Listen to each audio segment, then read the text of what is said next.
வீட்டு பாதுகாவலர் பணியாளருக்கு சென்னை உயர்நீதிமன்றம் நிபந்தனை ஜாமீன் வழங்கியிருக்கிறது. அதனை அண்மை செய்தியாக நாம் பார்க்கிறோம். போலீசார் ஒட்டிய சம்மனை கிழித்ததற்காக அவர்கள் கைது செய்யப்பட்டிருந்தார்கள்.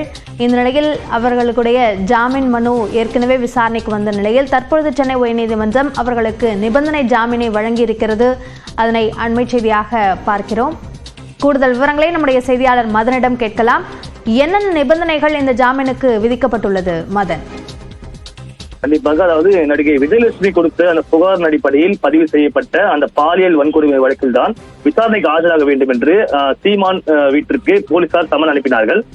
சீமான் வீட்டு கதவில் ஒட்டப்பட்டிருந்த அந்த சம்மனை கிழித்ததாக தான் அவருடைய பணியாளர்கள் சுபாகர் மற்றும் பாதுகாவலர் அமல்ராஜ் ஆகியோரை நீலங்கரை காவல்துறை கைது செய்தது. ஏற்கனவே சிறையில் அடைக்கப்பட்டுள்ள இந்த 2 பேருடைய ஜாமீனை செங்கல்பட்டு நீதிமன்றம் தள்ளுபடி செய்தது. தற்போது இருவருமே ஜாமீன் கேட்டு உயர்நீதிமன்றத்தில் மனு தாக்கல் செய்தார்கள்.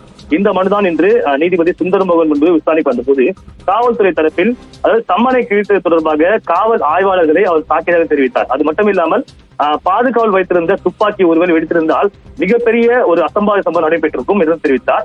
அதே போல சொந்த பாதுகாப்பாக துப்பாக்கி வைத்துக் கொள்ளலாமே தவிர அடுத்தவரை மிரட்ட துப்பாக்கி வைத்திருக்க அனுமதி இல்லை என்றும் காவல்துறை தரப்பில் தெரிவிக்கப்பட்டது. ஆனால் மனுதாரர்களை பொறுத்தவரைக்கும் ஜாமீன் வெளிவரக்கூடிய பிரிவின் கீழ் தான் வழக்கு பதிவு செய்யப்பட்டுள்ளது. ஆனாலும் 2 பேருமே தற்போது சிறையில் அடைக்கப்பட்டுள்ளார்கள். 2 பேர் மீதும் வேறு எந்த ஒரு வழக்கும் நிலுவை இல்லை என்ற வாதம் எடுத்து வைக்கப்பட்டது.